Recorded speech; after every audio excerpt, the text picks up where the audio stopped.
Hello and welcome to Rule of Carnage, a podcast and or video where we talk about designing better miniature games. I'm here with Glenn Ford and I'm Mike Hutchinson, and we both design some miniature games. We started a conversation in an earlier video, or just a moment ago if you're listening on the podcast, about scenarios and scenario design and how one approaches designing scenarios in miniature games. Now, we'd like to talk a bit more, I think, about the different flavors of scenarios that you might consider writing, whether they be narrative scenarios, scenarios for campaigns, multiplayer scenarios, solo scenarios.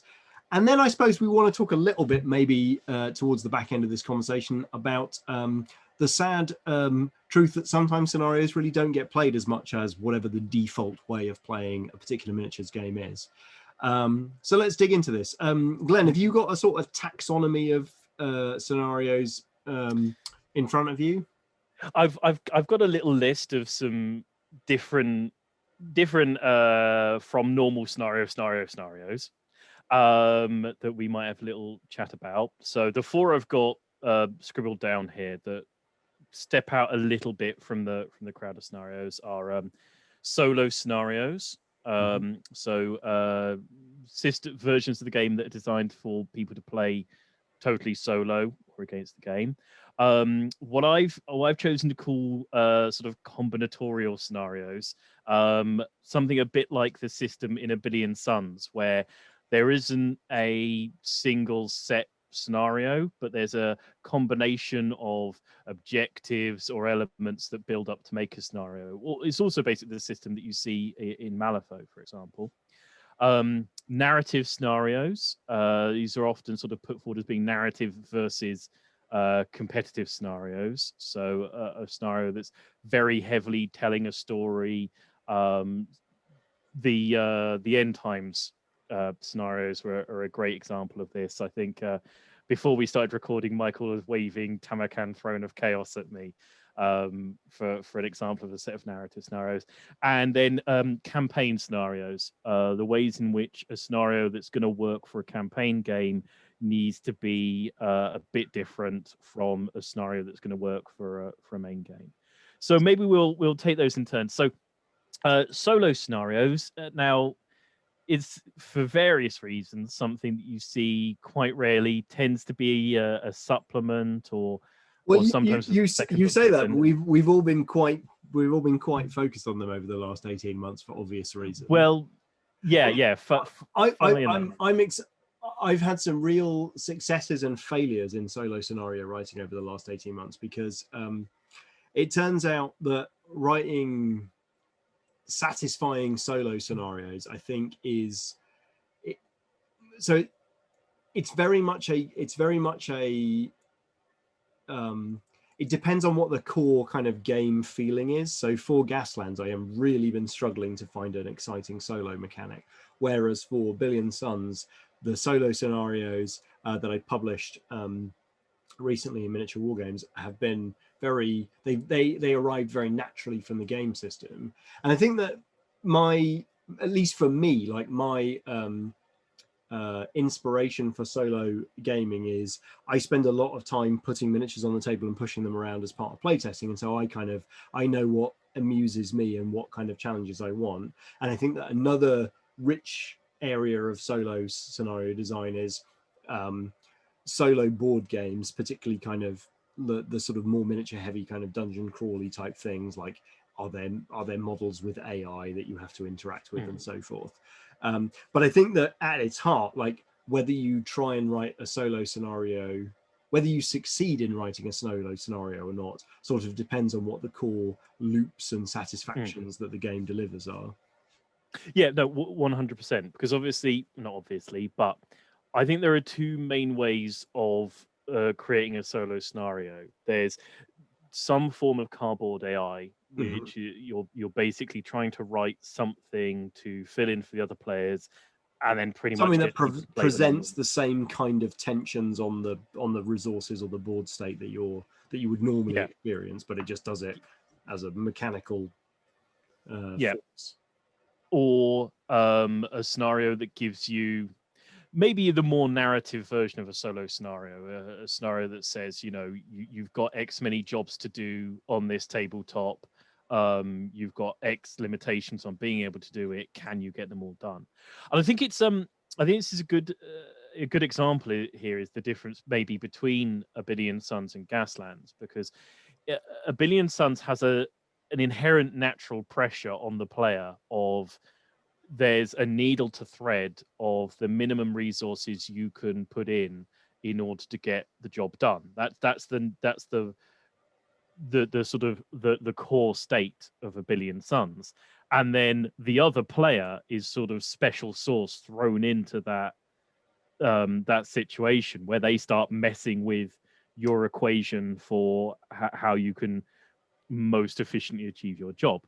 Whereas Gaslands, to a much greater degree, is it's a non-trivial thing driving a Gaslands car round a Gaslands track, but without another player trying to do it more quickly than you. At the very least, and bumping into you. Yeah. At the very least, a very tight set of conditions on how long you've got to get around the track. Racing around the Gaslands track doesn't have that same pressure, and I suppose maybe that's one of the things about, if you said to somebody, design a track that's really hard to get round in 3 turns, get round it in 3 turns, that would probably work as a Gasland solo scenario, but you're asking people to do a lot of heavy lifting in the design a track that's really hard to get around in 3 turns. Well, it's also like you can do that in a video game where you present the physical environment, but explaining to somebody specifically how to lay the obstacles out, like, it's just tedious. It's just not a thing that is an enjoyable transition of fun from writer to experience. No, it puts me in mind of the test that Leonardo DiCaprio gives out in Inception, where he says you have 60 seconds to write a maze that takes exactly 30 seconds to solve. And it's like, you write yourself a Gaslands track that takes exactly 3 turns to solve. Play it and get around it in 3 turns. That was fun, wasn't it? Don't ask me to write out the rules for how you design that track. Yes, exactly. That's not fun for anybody to read or experience. Yeah. So I think possibly when writing maybe Solo Gaslands needs to be on a grid, and you lay out the track on a grid, and then you play with templates. But now we all have to have grid. Now we all have to have grid gaming mats. You're saying that as though you are not struggling to figure out what solo scenarios for Gaslands look like, and you're now. I've been failing for 18 months. I was flicking through my notebook this morning, actually, looking back on some of my earlier failed attempts. I think the jobs to do thing, I think, is super interesting, because you've got an interesting solo scenario is one where you're gaining satisfaction by just like engaging with the objectives, and the other player is frustrating that, but is not fundamentally the objective. Whereas in a line 'em up and shoot 'em kind of a game, like the opponent is fundamentally the objective, and if you take away the opponent, there is no objective. There's nothing there. And so I think a solo mission has to have some kind of job to be done. And I think what's interesting, which we can call back to in the campaign system, is that what I have discovered as part of writing solo scenarios recently is the meta tension that you put on the scenario by saying this is a solo scenario with jobs to be done that is part of a campaign is actually really exciting, because where you say, okay, you can win by degrees from D, C, B, and A are your degrees of victory, and what you get for the next game is dependent on how well you do. Like, this is a thing that I've learned from board games, but it says the game is more exciting because I could cream in a C rank, but I'm desperate to get that A rank because I'll get some more goodies for that. And so I will play for an A, even though strictly speaking, a C is as much as a victory as an A is. But by placing some kind of meta effect, some campaign rules, I think what you do is you ask the player to play harder, reach for something. Yeah, so I think solo scenarios, it's important to apply some sort of pressure on the player to not just coast at any point in the game, Mm. because you're on your own. You've technically achieved basic victory conditions. um why not just not push yourself for the rest of the scenario. Often you need to make time pressures a lot tighter, and you need to hopefully give people a set of things that need to be done that are non-trivial to achieve. And I think it's one of the things that it's so hard to write a solo scenario for a competitive war game, because it's so baked into many competitive war games that the non-trivial element is the other human being Yeah, trying to stick sticks in the spokes of your wheel. yeah, And finding a job that's actually hard for the troops in a normal war game to do, that is incredibly complicated to set out in a scenario format, um, and yet is possible for those troops to do, is a it's a very tricky needle to thread. so If you want to give you, why bother, why write a solo selection of scenarios, I suppose. I mean, what I was about to say is, on a purely design challenge level, if you really want to push yourself for a sort of design challenge, take your favorite game and design a solo scenario for it. On a more basic level, you know, because you can't always find another human being to play your favorite game with you, and maybe you want to get your favorite game on the tabletop and Mm. run it through in a more convenient way. Um, we've all been there where we've got a system that we think is brilliant and nobody else wants to pick up. And it would be nice to sort of maybe get those models out and push them around a little bit without relying on somebody else to pick them up. But I just think it's a fantastic few things. I think it teaches you how the game works under the hood by trying to write a sort of another end of the scenario in a way that isn't incredibly complicated, but is effective as a challenge. So I think it's a good game design struggle to put yourself through if you want to learn to write games. Although Uh, I would also say give yourself the freedom to fail to do that, because repeatedly for months on end. not all games are fun solo. And I think that what you just Mm, said there is, it's intrinsic. Like some games, so at their core, expect other players to be there in the mix, and there isn't anything there when you try and write a solo scenario. There's just nothing left. So and I don't believe that all games necessarily. I am certain that not all games can support solo play, and you can't force them all to in a satisfying way, or not in a way yeah, that is as satisfying as something that's just much better set up for it. yeah, and I think it's that in a satisfying way that is an important little sort of Mm. caveat there, because it's like you can probably write an AI program that's a sort of inch thick book that people can pour through in order to okay, splendid, it's gone left at the forest, that Yeah, no, means I sure. have I'm to happy to play you know Total War Warhammer, but I'm not going to play Warhammer against a table tennis table. yes, exactly. Okay, so the second sort of slightly more out there version of scenarios is I'd say it's the version of scenario building that's there in A Billion Suns. It's Mm-hmm, the version of scenario building that's there to a greater or lesser degree in Malifaux, mm-hmm, where rather than having a single scenario that sets out your objectives and your conditions and your setup um, conditions, it throws them all together out of a sort of mixed melting pot. And in actuality, I think Malifaux, it's funny enough talking about it being very central to A Billion Suns. I think Malifaux does it even more so than A Billion Suns, because Malifaux puts your setup conditions randomly determined, puts your objective conditions, your objectives are built up out of a set of randomly determined objectives. And not just that, there's a pool of objectives that it builds that different players can pick a different set of objectives from them. A Billion Suns doesn't randomly determine the setup zones, and it doesn't say, okay, here's 5, choose 3.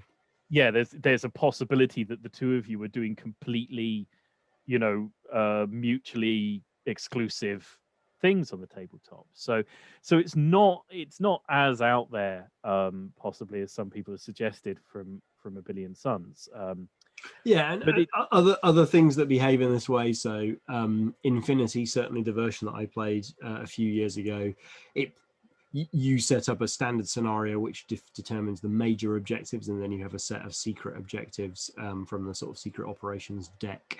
More recently, Adeptus Titanicus, with its kind of standard open play version, is you just roll up a few, you draw a few mission cards, and you choose one of those, and so you're both potentially doing completely asymmetrical missions. I mean, even 40K has randomly determined objectives as well. They're open, and everybody's competing for the same set of objectives, and you still set up in fairly predetermined ways. So I mean, suppose I think that the main thing about this sort of a setup is, as you were talking about before, like it's very at the table. It's very like you get a set of stuff that emerges right there at the beginning of setting up to play, and so nobody's come to the table with a hyper specialized list for a particular way of playing because they knew that they were going to determine the scenario or whatnot. I think what it is it sort of says, well, know your forces, know the game, know your opponent, and then we'll throw down something which is variations of on a theme, and then you're going to have to improvise around that theme in order to come out on top. And I think that for me that's a very satisfying play experience, which is you bring a bunch of knowledge from your armchair wargaming, which is how well do I know myself, my own sort of forces, and how well do I know yours, but then a lot of it's at the table, and you can't really just say, well, you just brought the killer force for that particular matchup. And I think that's why I find those procedural or kind of emergent combinatory scenarios so satisfying, is that I'm essentially a lazy wargamer, and I don't care to do or have the time to do a bunch of revision prior to playing to a game. I would much rather have a crisp rule system that I understand and that asks me questions at the table, and then I have a stressful experience trying to understand what the options are at the table, rather than having a stressful experience preparing for that. Yeah, and I think that quite neatly encapsulates some of the pros and cons of that as a system. Is that there's plenty of I played games of Warhammer where I didn't need to play the game of Warhammer. It was pre-decided when the two of us were at home writing our army lists, and as soon as I roll my army list out against your army list, I can tell you how you're going to lose and where you're going to lose and why you're going to lose, and there's no point going through the motions. And that's a lot harder to do when the whole game is built up in the sort of procedural fashion, but you do front load at the table a lot for people when you do that. And as much as you say you don't like sort of pre-studying the game, when you look at something like Malifaux, there's a lot of homework in Malifaux because you need to know everything that you could face and every tool that's in your toolbox, and you need to hit the ground running when that sort of scenarios come out. I think that's probably a separate topic, which is to what degree does like force understanding and gotcha scenarios factor into the enjoyability of a game. But I think what Malifaux and something like 40K have in common is there's a vast array of units, and you need to put your homework in to understand how they interact, how they are going to project force, and what you have got in answer to those particular questions. And then you've got to then layer that onto, or what's the scenario, what's the specific, is it a capturing, is it a killing, is it a defending, is it an advancing?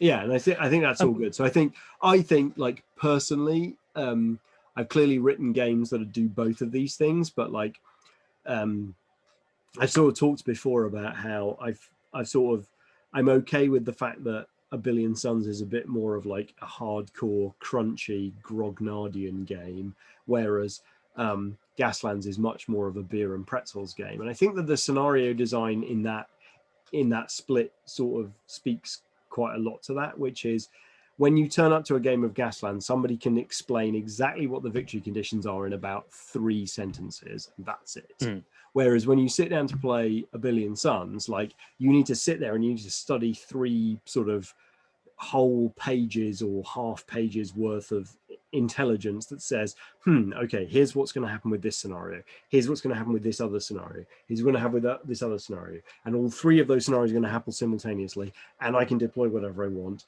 and you 2 people can also deploy whatever you want. Okay, let me think about this for a minute here. Which is a completely different cerebral ask to can you drive quickly through a racetrack, or can you blow up the zombies? And I think that does come to the nub of one of the problems with these sort of procedural scenario generation systems, is that they don't have a base default scenario for people. They don't have there's no standard way of playing it. Yeah, there's no intro for people to find their feet with the game. There's no sort of, well, all right, I just march forward and I kill things, right? No. You've got to do this and got to do that. And like I say, there's a lot of front loading, and a lot of the time there's sort of, well, what have I got to do? It depends what you choose to do. I don't know the game yet. I don't know what I need to choose to do. All right, I'll choose that one. How do I do it? Well, it depends what tools you choose to do it with. But that is not an unfamiliar situation for board gamers. So quite often when you've got particularly a relatively chunky Euro game where there's a lot of ways to win, there's a lot of paths to victory, and I can build an engine over here, or I can rush a thing over there. Like, the end of the first game, the standard response is, okay, so what did I learn about all of the mistakes that I made so that I can play like not horribly next turn? And I always assume that my first game of any Euro is going to be like me playing like a toddler. And I think that's okay if your game is sort of fast enough and doesn't, and sort of presents itself in that way. Like, I am very happy to play a war game where you get to the end of the first game and it sort of slaps you around the face and goes, well, look at all those things that you didn't know. And I don't necessarily find that as an insult. I go, oh, okay, you've got depths and I need to figure you out. I'm okay with that. Yeah, but the number of games that you play where you end up getting slapped around for the face for having made a lot of mistakes at the end of them is possibly more than the normal person's. So narrative scenarios is another sort of interesting subsection scenario world. So I suppose narrative scenarios, one of the interesting elements to them is that they're not always fair.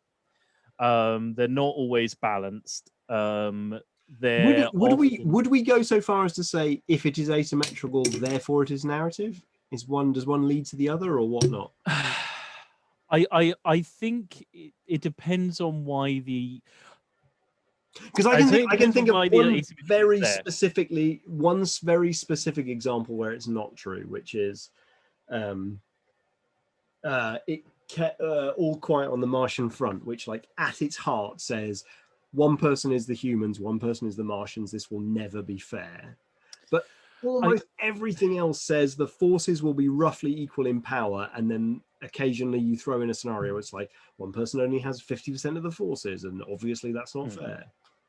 I mean, narrative is a funny word to use, because obviously, all scenarios are narrative to some degree. All of them are setting up, you're here and you're being ambushed. You've lined up at a battlefield, and the people you across the battlefield you hate for some obscure. Are we wandering into narrative as an excuse for not well designed?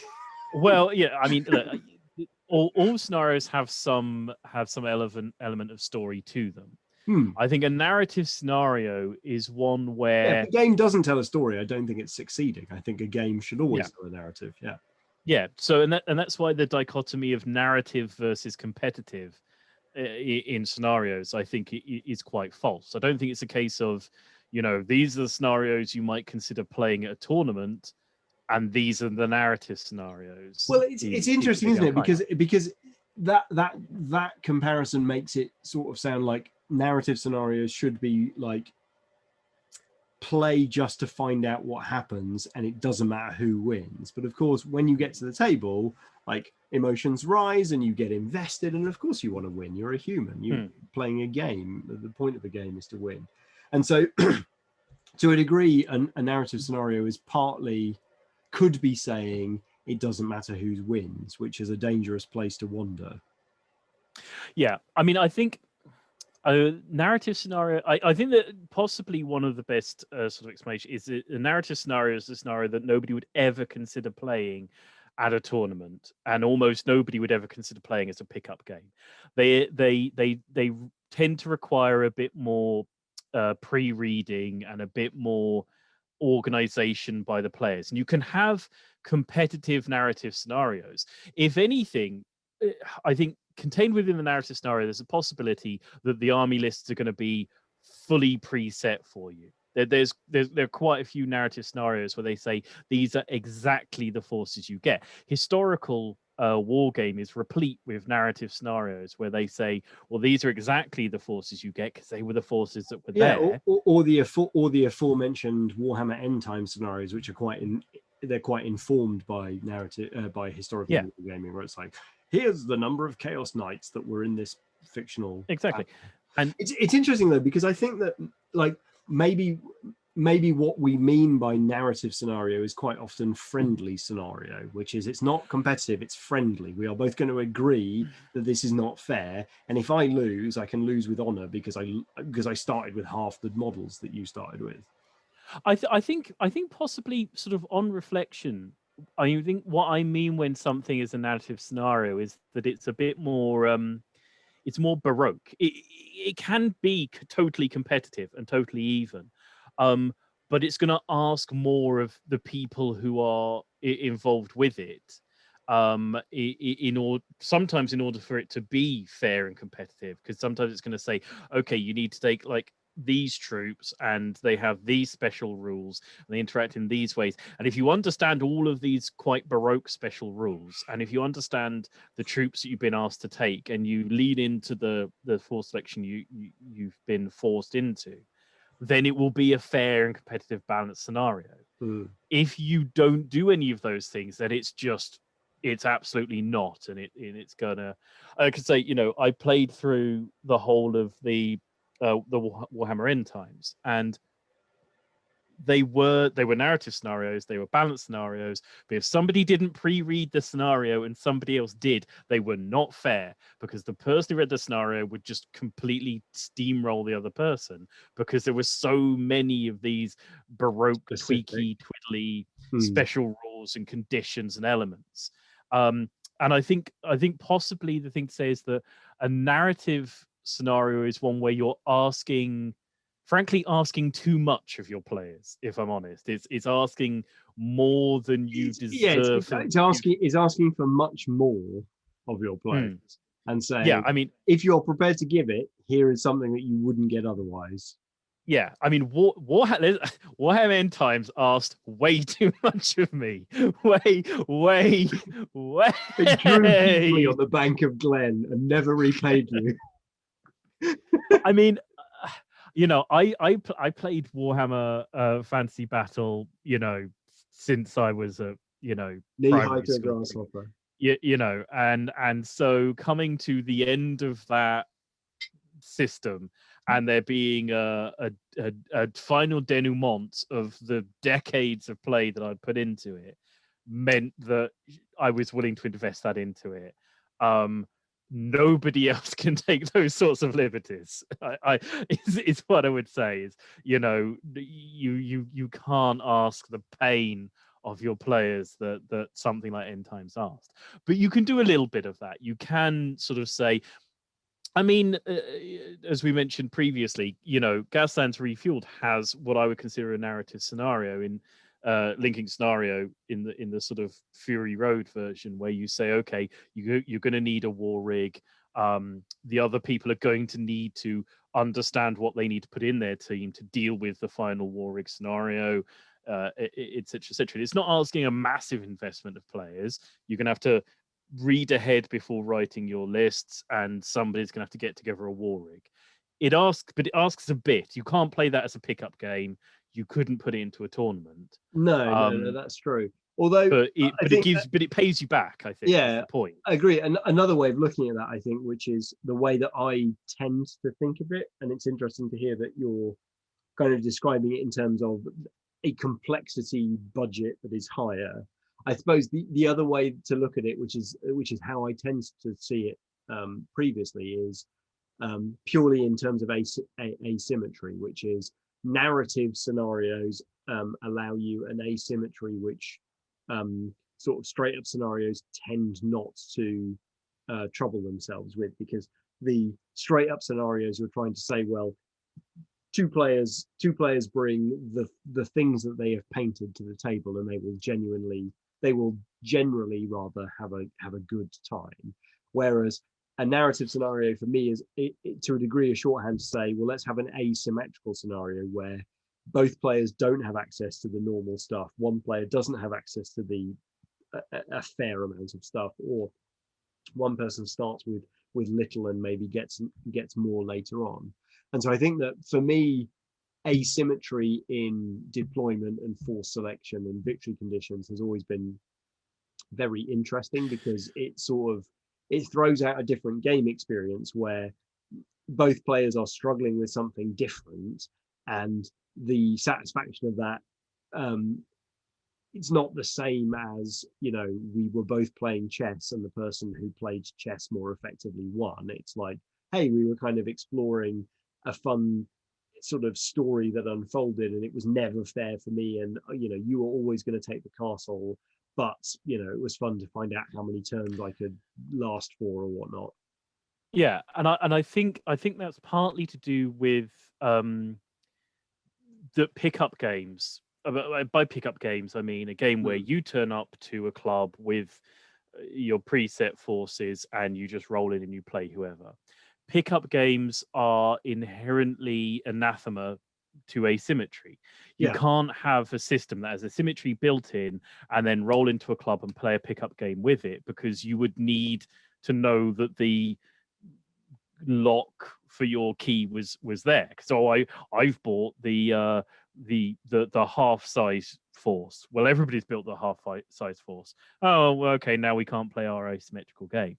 And that's why I think asymmetry is built. It is part of narrative scenarios, because it presupposes that you've pre-organized to play your asymmetrical game, rather than that you've rolled in for a pickup or a tournament or whatever it happens to be. I think if I might get slightly philosophical on that, I think that the social nature of a war game requires a deep-seated trust to exist between the two players, that they trust each other enough to have an enjoyable two-way experience.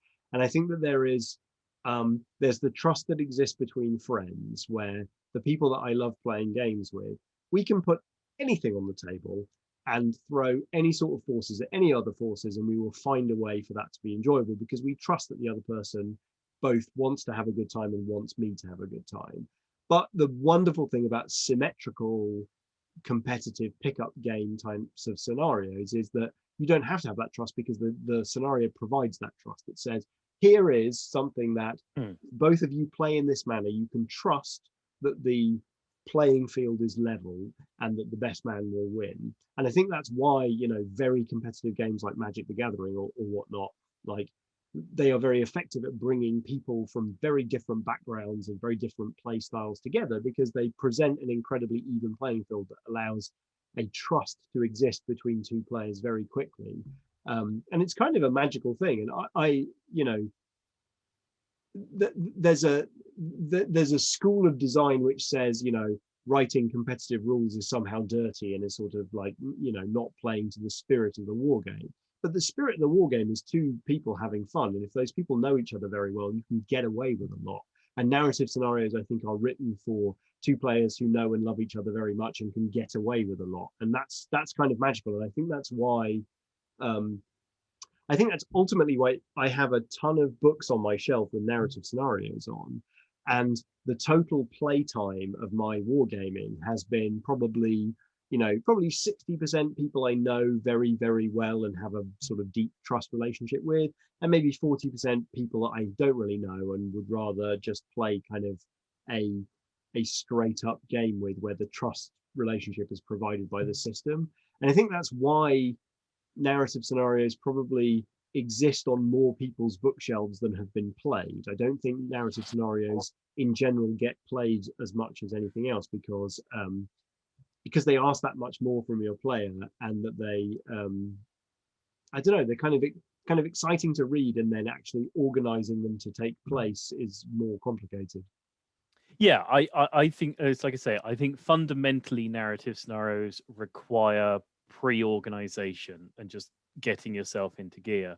Mm, And saying, okay, next week we're going to play that narrative scenario. So you need to take blah blah blah blah blah blah. I need to dig out my such like and whatnots. And then next time we meet, we can play the narrative scenario. We can't play it this week. We haven't got the right stuff. But next week, it's putting off the fun a lot of the time. And so the last sort of general oddball sort of scenario I would say are campaign scenarios. Obviously, the sorts of scenarios that are going to go into a campaign system. There's a few reasons that I think you need to maybe write something a little different to go into a campaign system. right. The first is that one of the inherent things we want in a campaign system is some form of persistent damage. We want heroes and whatnot to get killed and then have a gammy leg afterwards. And so you probably want a scenario that isn't definitely going to turn into a horrifying meat grinder every single time people get put into it. Otherwise, very, very quickly, nobody wants to play because all of their shiny heroes are missing both eyes and are being dragged around by their minions. One of the other elements, I think, is that a good campaign system is going to it's going to want you to be able to section out the ways in which people have achieved things in a more granular fashion than a normal campaign. I'm going to want to know who did this particular heroic action, picked up a little bit of experience, did something particularly cool. I'm going to want them to have opportunities to do those cool things. And then equally, I'm going to want to know who got away with the most loot. Yeah. Or who got the most injuries, or who injured the most opponents. I'm going to want to record more gubbins on a campaign scenario, and I'm going to want more paths to progress for my characters in a campaign scenario than I think I want in a pickup scenario. Because if you look at campaign systems that just use pickup scenarios, you tend to have one path for people to progress. You win the game or you lose the game. Some people get their legs chopped off, and some people don't. And those campaign systems suffer from campaign snowballing so heavily. They're just absolute avalanches where about 2 games in, nobody's playing the campaign anymore because somebody's already won, and there's really no Although having written one of those recently, like, one approach to that is secondary missions. So if you say, hey, play pickup game B, from the scenarios that you've already got, but then say, okay, but if somebody manages to rescue this person, or collect this objective or whatever, then, like, secret clue is revealed to them, or mystic talk is now within their possession. So I think that secondary objectives kind of give you a way of saying, well, I've got the scenarios that I know roughly work and that will hold the objectives, that will hold the victory conditions together. And then I'll layer some additional trifle layers on top of that, which is, okay, if you're already nailing the core objectives, then, like, go and rescue this thing, or go and pick up that treasure. So that can be quite a good way of writing those. Yeah, no, I think, and one of the things you can do in campaign scenarios is to have your branching tree scenarios where you got 2 players, and if player X wins this, we play this scenario, and player Y wins it, we play that scenario. The thing that's tricky, I think, to do in campaign systems is always to reward the winner without making life pointless for the loser, because obviously you want there to be a point to you winning. That's an entire podcast episode, I think. Yeah, no, absolutely. We need to do. Although a actually, podcast what you just mentioned there, running campaigns. just recall, you can probably still get this on eBay somewhere, but there's a Warhammer Lustria book which has. Yeah, I've got Warhammer Lustria. I think this is the one that has like a really nice description of the different kinds of campaign systems that can exist, and it goes through sort of what a tree campaign system might behave like. It's sort of like it's almost written for like the budding campaign writer. Yeah, no, yeah, it's a really good book. Yeah, and I think it's, if you're looking at a tree system, then you've got to put in later scenarios that are probably it's where you want to pull in some narrative scenarios, because if you play scenario 1 and then the tree branches off, and what it says is if you won scenario 1, you're probably going to win scenario 2. Then no one's playing scenario 2, and they're certainly not playing scenario 3, and it was a waste of time writing all those campaign systems out. What you want for your branching tree is to say, okay, you know, maybe game 2 is still perfectly even, but the winner of game 1 is wearing a big I'm the daddy of the Don hat, and the loser of the previous scenario has to occasionally applaud them on their hat and the standiness of their hat and how big and clever they are. But the new game is totally even anyway. And you know, a good branching campaign scenario, in my opinion, is a series of bragging rights, conditionals, and stories about who's the stinky loser and who's the king of the castle, rather than something coming out soon. And I'm not sure exactly when this comes out, you know, relative to this podcast or video, but Gaslands Legacy takes all of the scenarios from Gaslands, because I know that they work nicely and I don't want to have to fess around with the victory conditions. But depending on different outcomes and the final game state, it will reveal to you different story kind of nuggets, or will give you different rewards. And that's quite a chaotic campaign system anyway, so it sort of fits in. But I do that was the first time that as a campaign author I have experimented with, you might do poorly in a game, but if you triggered a certain thing, then a clue became available to you, and then the bragging rights or the sort of enjoyment you get from that is that you got a little flavor of something new, like you were the only person that unlocked that particular story nugget. I mean, there's quite a lot of work that goes into that from a, you know, if you're planning to write a campaign for your friends, then there's a lot of work that goes into that. Yeah, we'll definitely do a campaign, writing a campaign system video and podcast at some point. Oh boy, how we've got things to say about that. And how. But anyway, yeah, campaign scenarios are their own delightful little nugget of joy, and should be considered separately on that basis. So to sort of round off this conversation, we've talked about scenarios. Obviously, we've got books and books full of scenarios. Every system, it feels like people want scenarios to be in there. It's the cherry on top of the cake at the end of your rule book, so that people can see that there's longevity, and there's you've, even when you have played out the core system version of the game until it's wrung out dry, there's this extra taster menu of funness that you can get into. But do scenarios really get played in real life by real players very much, do you think?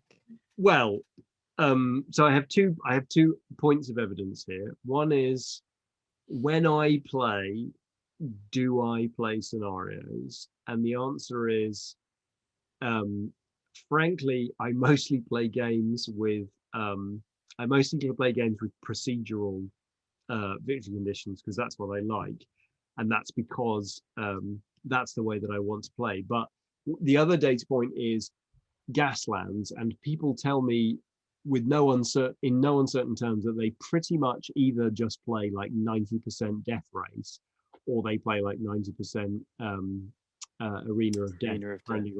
depending on their proclivity. And I think that where games have a bunch of scenarios which I haven't played, they tend to be games that I've played a few times, and each time I play, I start with what I am being signposted is the basic scenario.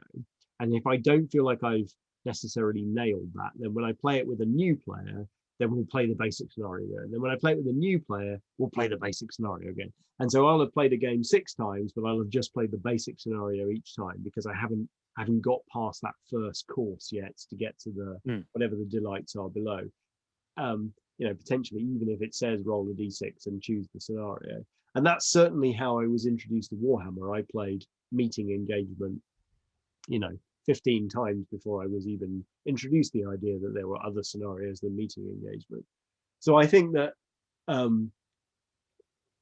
that's why I'm drawn to procedural objective systems, because I kind of want the game to slap me about the face and go, here's something different. There is no standard play mode. That isn't even a thing that can exist in the game system. I mean, my suspicion is that you'll get two very, very different schools of thought, because I think that there are the home gamers who play the same relatively small pool of people round each other's houses, and I think you'll find that those guys are like, no, I basically only play scenarios. I need, I've got, there are 3 of us, each of us have 1 army. If we don't play scenarios, we wouldn't play anymore because we need extra flavor to it. And then there are the people who play pickup games primarily. And in pickup games, you play the basic scenario. In a pickup game of Fantasy Battle, you would play meeting engagement. And I think it's kind of like, it's like asking someone out on a date, going and playing a pickup game at a club, and you find somebody and you find out you're playing the same system, and you're both looking for a game, and you sit up at the game across the table from the stranger, and then if you have to present to them that you want to play this one of the funny little kinky scenarios, it's kind of like going on a date and sitting down to the dinner and going, by the way, after dinner, this is what we're doing. It's hard to say to a total stranger, I want to play that scenario. Their first flicker of no, but I think that cuts back to the trust relationship, which is the one that's the basic one. Like, we all know how that works, and it doesn't require me to understand a different sort of interaction of rules, and I don't have to sort of know how that scenario plays versus the other ones. So the most polite thing is just to order the normal food, not to go like, shall we share a towering cascade of seafood, like just to do the normal thing so that we can both just enjoy the kind of vanilla experience of sharing that game system together. But at the same time, right. I've gone to clubs where the same people have gone to the same club week in and week out for literal decades, and they still play the basic pickup game of. But that might just be a strength of the game. Like, I have never. I mean, I'm not certain I've played this game to death, but like, I have never wanted or asked X-Wing for a scenario. Like, when I put some little starfighters down on the table, like, I am more than happy to shoot those starfighters out of the sky and swirl around until we're dead. And it, like, I have multiple scenarios. I have them from the expansions that I bought, but like, it's never occurred to me to play them. Like, that game is sort of delightful and crystalline in its original sort of incarnation.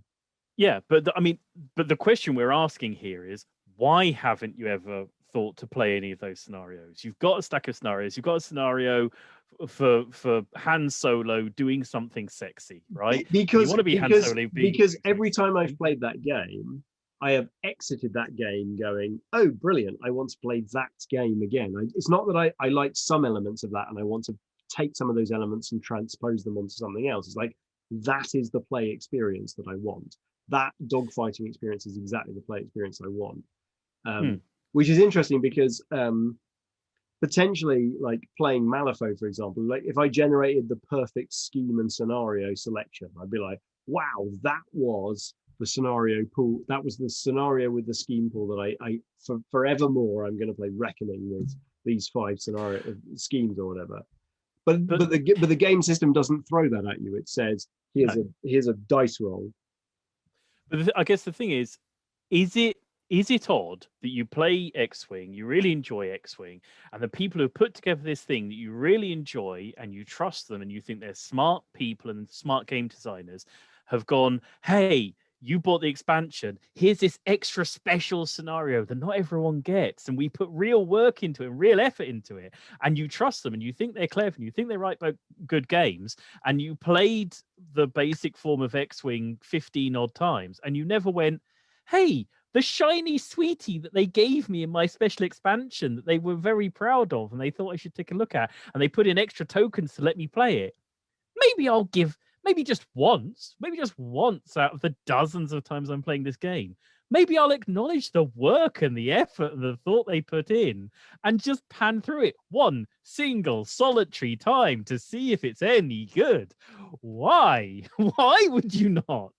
And this is the question we're asking here. Why don't people do that? I don't know. Yeah, I mean, like, I know why in that situation, and I think it's just because, you know, like in that same box of tricks that they gave me with that scenario, there were new cards and new ships, and like that was enough. Like I was discovering the interaction of the units more enjoyable than the victory conditions. Like the victory condition in that game was so clear. It was just who kills the most.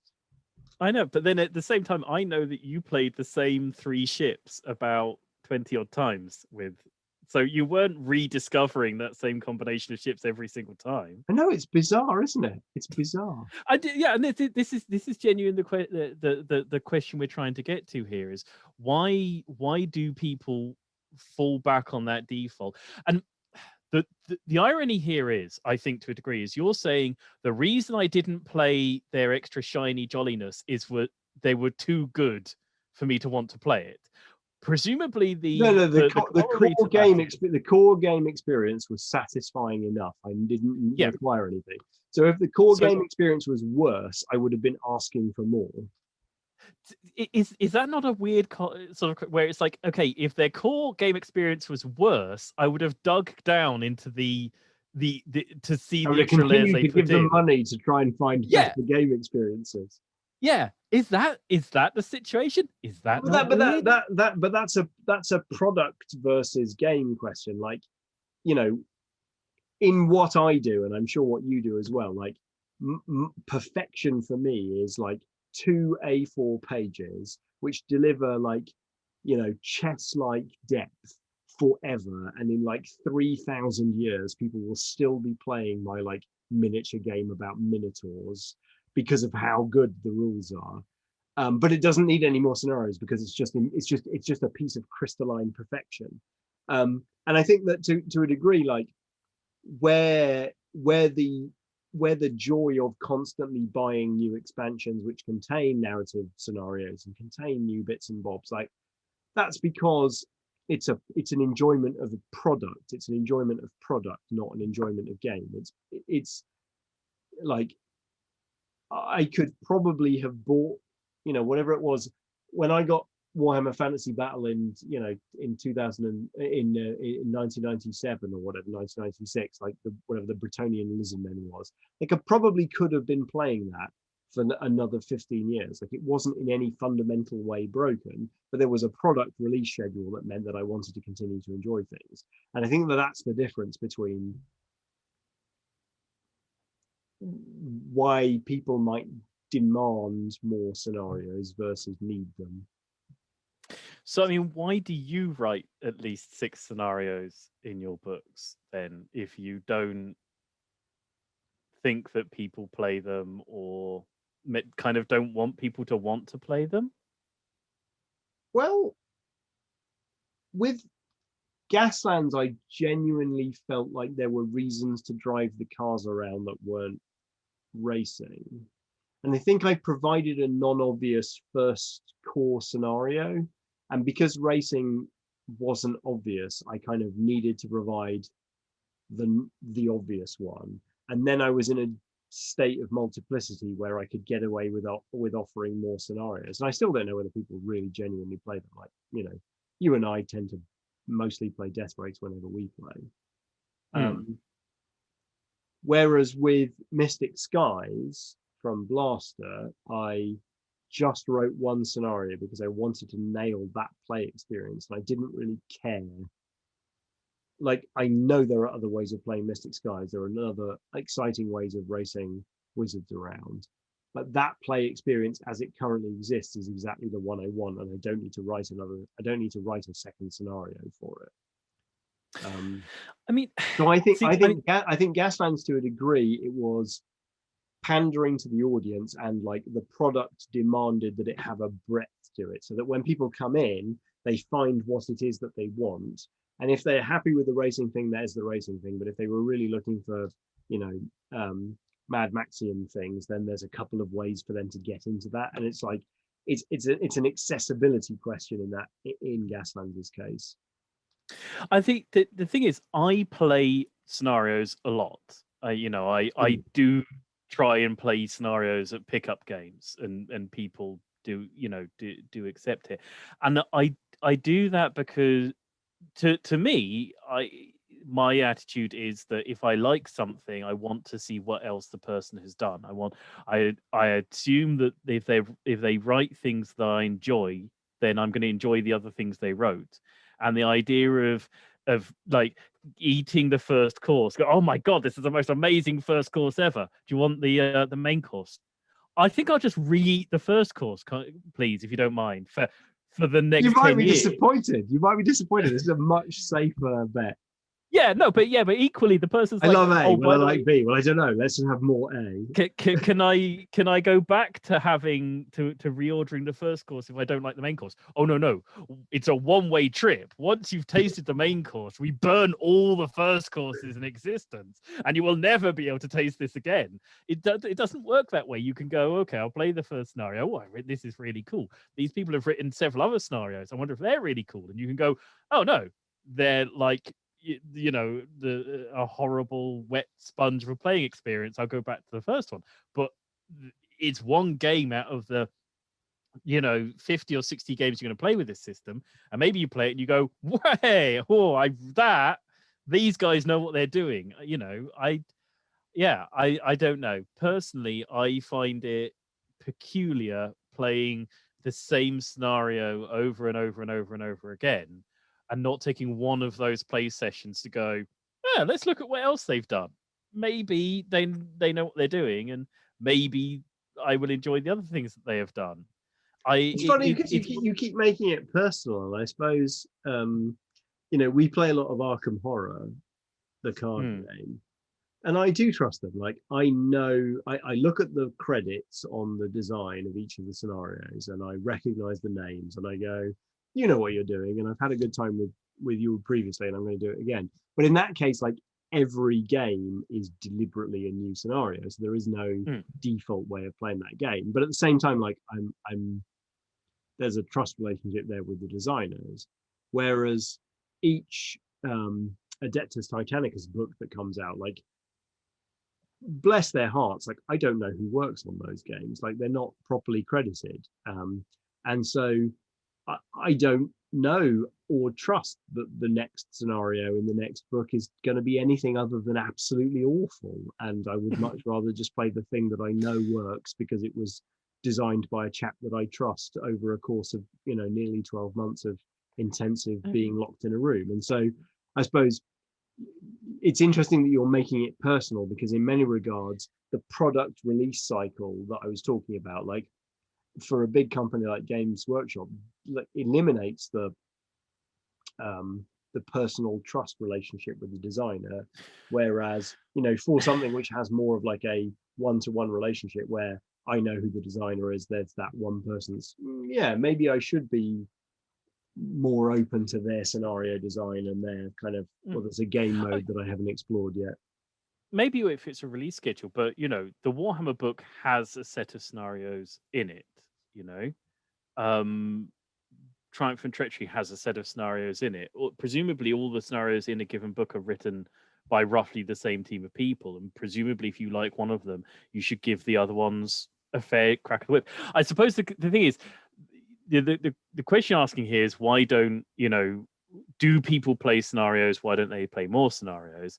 And I suppose the question I'm asking is, Mike, why don't you play more scenarios? Because I do play lots of scenarios. So if you can tell me why you don't, then I'll know why people don't play them. Well, I'll tell you why I don't. And the reason I don't is that I play a lot of systems. So I would rather play a new system than a new scenario. But that's because I'm a butterfly. And I'm not sure that that's necessarily the general purpose answer to why people don't play scenarios. But that's why I don't play them. I know. I mean, my fear is that, as I said before, I think scenarios require a different sort of thinking from people when they turn up to play a game, and I think that maybe people are a bit resistant to that sort of thinking. It's a bit sort of, it's like you talk about board games, you talk about Euro games. People struggle to learn rules of